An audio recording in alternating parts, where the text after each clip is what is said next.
ನಮಸ್ಕಾರ ರೀ ಎಲ್ಲರಿಗೂ ಅಮ್ಮನ ಅಡುಗೆ ಚಾನಲ್ಗೆ ಸ್ವಾಗತ. ನಾವು ಇವತ್ತು ಬದ್ನಿಕಾಯಿ ಫ್ರೈ ಮಾಡೀವ್ರಿ. ಬದ್ನಿಕಾಯಿ ಫ್ರೈ ಹೆಂಗೆ ಮಾಡೋದು ಅನ್ನೋದು ನೋಡ್ಕೊಂಬರೋಣ ಬರ್ರಿ. ಇಲ್ಲಿ ನೋಡ್ರಿ, ನಾವು ಫಸ್ಟಿಗೆ 3 ಬದ್ನಿಕಾಯಿ ತೊಗೊಂಡೀವ್ರಿ. ಬದ್ನಿಕಾಯಿ ಆದ ನಂತರ ಇಲ್ಲಿ ಖಾರದ ಪುಡಿ ತೊಗೊಂಡೀವ್ರಿ. ನಾವು ಚಾರ್ಮಿಲ ಖಾರ ರೀ. ಖಾರ ಆದ ನಂತರ ಇಲ್ಲಿ ಒಂದಿಟ್ಟು ಅರಿಶಿನ ಪುಡಿ ತೊಗೊಂಡೀವ್ರಿ. ಅರಿಶಿನ ಪುಡಿ ಆದ ನಂತರ ಇಲ್ಲಿ ರುಚಿಗೆ ತಕ್ಕಷ್ಟು ಉಪ್ಪು ತೊಗೊಂಡೀವ್ರಿ. ಉಪ್ಪು ಆದ ನಂತರ ಇಲ್ಲಿ ಒಂದಿಟ್ಟು ಗರಂ ಮಸಾಲ ತೊಗೊಂಡೀವ್ರಿ. ಗರಂ ಮಸಾಲ ಆದ ನಂತರ ಇಲ್ಲಿ ಒಂದಿಟ್ಟು ಧನಿಯಾ ಪೌಡ್ರ್ ತೊಗೊಂಡೀವ್ರಿ. ಧನಿಯಾ ಪೌಡ್ರ್ ಆದ ನಂತರ ಇಲ್ಲಿ ಗಾಂಧಿ ಎಣ್ಣೆ ತೊಗೊಂಡೀವ್ರಿ. ಗಾಂಧಿ ಎಣ್ಣೆ ತೊಗೊಂಡ ಅಷ್ಟು ಇಲ್ಲಿ ಒಂದು ಅರ್ಧ ಲಿಂಬು ಹೋಳು ತೊಗೊಂಡೀವ್ರಿ. ಬದ್ನಿಕಾಯಿ ಈ ರೀತಿ ಮೊದಲು ಕ್ಲೀನಾಗಿ ತೊಳ್ಕೊಬೇಕ್ರಿ. ಅವನ್ನ ನೋಡ್ರಿ, ಇಲ್ಲಿ ಈ ರೀತಿ ತೊಳ್ಕೊಂಡು ಹಿಂಗೆ ಚಂದಂಗೆ ಕಟ್ ಮಾಡ್ಕೋಬೇಕ್ರಿ. ನೋಡ್ರಿ, ಒಂದು ಸ್ವಲ್ಪ ಸೈಡ್ದ ಫಸ್ಟ್ ತೆಗಿಬೇಕ್ರಿ. ಅದನ್ನು ತೆಗೆದ ಕೆಸಿಂದ ಈ ರೀತಿ ಕಟ್ ಮಾಡ್ಬೇಕ್ರಿ. ತೆಳ್ಳಗೆ ಭಾರಿ ಬೆಸ್ಟ್ ಆಕತ್ರಿ. ಇದು ಅನ್ನದ ಜೊತೆ ಅಂತೂ ಮಸ್ತ್ ಆಗತ್ತತ್ರಿ. ನೋಡ್ರಿ, ಇಲ್ಲಿ ಒಂದು ಬದ್ನಿಕಾಯಾಗ ಇಷ್ಟ ಹೋಳು ಮಾಡೀವ್ರಿ ನಾವು. ನೋಡ್ರಿ, ಇಲ್ಲಿ ಈ ರೀತಿ ತೆಳ್ಳಗನ ಆಗ್ಬೇಕ್ರಿ. ಈಗ ನೋಡ್ರಿ, ಅಷ್ಟು ಕಟ್ ಮಾಡಿ ಇಟ್ಕೊಂಡ್ವು. ಕಟ್ ಮಾಡಿ ಇಟ್ಕೊಂಡ ನಂತರ ಇಲ್ಲಿ ಈ ರೀತಿ ಕಟ್ ಮಾಡ್ಬೇಕ್ರಿ. ಮತ್ತು ನಡು ಒಂದು ಮೂರು ತೆವದಲ್ಲಾರ ಮಾಡ್ಬೇಕ್ರು, ಇಲ್ಲಾರ 4 ತೆವದಲ್ಲಾರ ಈ ರೀತಿ ಕಟ್ ಮಾಡ್ಕೋಬೇಕ್ರಿ.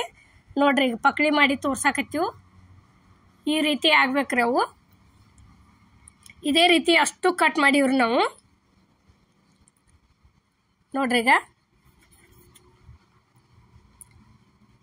ಮಸ್ತ್ ಅಂದ್ರೆ ಮಸ್ತ್ ಹತ್ತತ್ರಿ. ಇಲ್ಲಿ ನೋಡ್ರಿ, ಈಗ ಅದಕ್ಕೆ ಮಸಾಲೆ ರೆಡಿ ಮಾಡ್ಕೊ ಹಾಕ್ತೀವಿ. ಖಾರ ಹಾಕಿದ್ದೀವಿ ರೀ. ಖಾರ ಆದ ನಂತರ ಇದು ಗರಂ ಮಸಾಲ ರೀ. ಗರಂ ಮಸಾಲ ಆದ ನಂತರ ಇದು ಅರಿಶಿನ ಪುಡಿ ಐತ್ರಿ. ನೋಡ್ರಿ, ಈಗ ಅರಿಶಿನ ಪುಡಿ ಆದ ನಂತರ ಇದು ಧನಿಯಾ ಪೌಡ್ರ್ ಐತ್ರಿ. ಧನಿಯಾ ಪೌಡ್ರ್ ಆದ ನಂತರ ರುಚಿಗೆ ತಕ್ಕಷ್ಟು ಉಪ್ಪು ಹಾಕಾಕತ್ತೀವಿ ರೀ. ಉಪ್ಪು ಆದ ನಂತರ ಇಲ್ಲಿ ಒಂದಿಟ್ಟು ಹಿಂಗೆ ಹಾಕಾಕತ್ತೀವಿ ರೀ. ಸ್ವಲ್ಪ ಹಾಕಾಕತ್ತೀವಿ ರೀ ಹಿಂಗೆ ಆದ ನಂತರ ಇದೊಂದು ಅರ್ಧ ಲಿಂಬು ಹೋಳು ಹಿಂಡ್ಬೇಕ್ರಿ ಅದಕ್ಕೆ ಮಸಾಲೆ ಮಾಡ್ಕೋದಕ್ಕೆ. ನೋಡ್ರಿ, ಈಗ ಪೂರ್ತಿ ಅರ್ಧ ಹಿಂಡಿದೀವಿ ರೀ. ಅದಾದ ನಂತರ ಇಲ್ಲಿ ಒಂದು 3 ಅಥವಾ 4 ಚಮಚೆ ಗಾಂಧಿ ಎಣ್ಣೆ ತೊಗೊಂಡೀವಿ ರೀ. ಉಪ್ಪಿಟ್ಟು ತಿನ್ನೋ ಚಮಚೆ ಇದ್ಲಿ. ನೋಡ್ರಿ, ಈಗ ಸ್ವಲ್ಪ ಹಾಕಿದೀವಿ.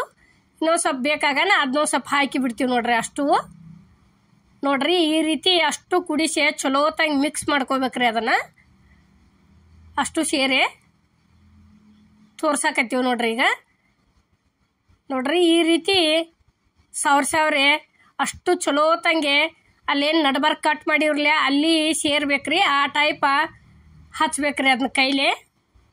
ನೋಡ್ರಿ, ಇಲ್ಲಿ ತೋರ್ಸಾಕತ್ತೀವಿ. ಈಗ ಈ ರೀತಿ ಮಾಡಿ ಅಷ್ಟು ಇಟ್ಕೋಬೇಕ್ರಿ. ಅವನ್ನ ಫಸ್ಟ್ ಎರಡು ಕಡೆ ಹಚ್ಚೋದ್ರಿ. ಹಿಂಗೆ ಮಸಾಲೆ ಎಷ್ಟು ಹಾಕತ್ಲೆ ಅಷ್ಟು ಚಲೋ ಅನಿಸ್ತತ್ರಿ ತಿನ್ನಾಕ. ಜಾಸ್ತಿ ಆದಷ್ಟ ನೋಡ್ರಿ, ಇಲ್ಲಿ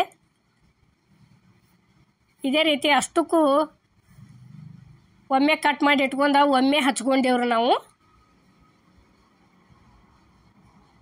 ನೋಡ್ರಿ, ಈಗ ಅಷ್ಟಕ್ಕೂ ಎಷ್ಟು ಕಟ್ ಮಾಡಿದ್ದೀವ್ರಲೆ ಎಲ್ಲ ಹಚ್ಚಿಟ್ಟಿವಿ. ನೋಡ್ರಿ, ಈಗ ಇಲ್ಲಿನ ಗ್ಯಾಸ್ ಮೇಲೆ ಒಂದು ಕಡಾವಿಗೆ ಇಟ್ಟು ಕಡಾವಿಗೆ ಒಂದು ಸ್ವಲ್ಪ ಎಣ್ಣೆ ಹಾಕ್ಬೇಕ್ರಿ. ಭಾಳ ಹಾಕ್ಬಾರ್ದ್ರಿ ಅದು ಎಣ್ಣೆ. ನೋಡ್ರಿ, ಈಗ ಎಣ್ಣೆ ಒಂದು ಸ್ವಲ್ಪ ಕಾದ ನಂತರ ಈ ರೀತಿ ಬೇಯಿಸ್ಬೇಕ್ರಿ. ಅವತ್ರನ ಭಾರಿ ಟೇಸ್ಟ್ ಹತ್ತತ್ರಿ. ಯಾಕಂದ್ರೆ ಈ ರೀತಿ ಇಷ್ಟ ಒಂದು ಸ್ವಲ್ಪ ಹಿಂಗೆ ಹೊಳ್ಯಾಡ್ಸನ ಉಮ್ಗೊಂಡ ಬರ್ತೈತ್ರಿ. ಅದು ಅಷ್ಟು ತೆಳ್ಳಗೆ ಕಟ್ ಮಾಡಿರ್ತೈತಿ.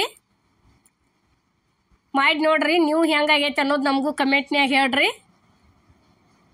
ನೋಡ್ರಿ, ಈಗ ತೆಗಿಯಾಕತ್ತೀವಿ. ನೋಡ್ರಿ, ತೆಗಿ ತೋರ್ಸಾತದೀವಿ.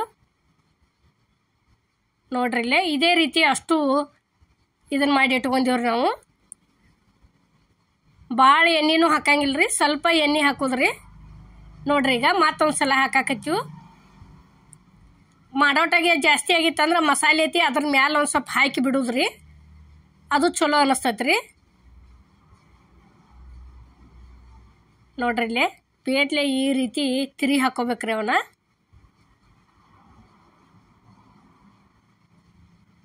ನೋಡ್ರಿ ಈಗ ಸೈಡ್ ಇದ್ದಂಥ ಮಸಾಲೆ ಅದಕ್ಕೆ ಹಚ್ಚಿ ಈ ರೀತಿ ಚಮಚದಲ್ಲೇ ಸವರುದ್ರಿ. ನೋಡ್ರಿ ಈಗ ಅವನು ತೆಗಿಯಾಕತ್ತೀವಿ ನೋಡ್ರಿ ಒಂದೊಂದಾಗೆ. ನೋಡ್ರಿ ಇಲ್ಲಿ ಇದೇ ರೀತಿ ಅಷ್ಟು ನಾವು ಇದನ್ನು ಮಾಡಿ ಇಟ್ಕೊಂಡೀವ್ರಿ. ನೋಡ್ರಿ ಇಲ್ಲಿ ಪ್ಲೇಟಿಗೆ ಹೆಚ್ಚಿವ್ರಿ. ನೋಡ್ರಿ ನಾವು ಮಾಡುವಂಥ ವಿಡಿಯೋ ನಿಮ್ಗೆ ಇಷ್ಟ ಆಗೈತೆ ಅನ್ಕೋತೀನಿ ರೀ. ಇಷ್ಟ ಆಗಿದ್ರೆ ಲೈಕ್ ಮಾಡಿ, ಶೇರ್ ಮಾಡಿ, ಕಮೆಂಟ್ ಮಾಡಿ, ಸಬ್ಸ್ಕ್ರೈಬ್ ಮಾಡಿ. ಎಲ್ಲರಿಗೂ ನಮಸ್ಕಾರ.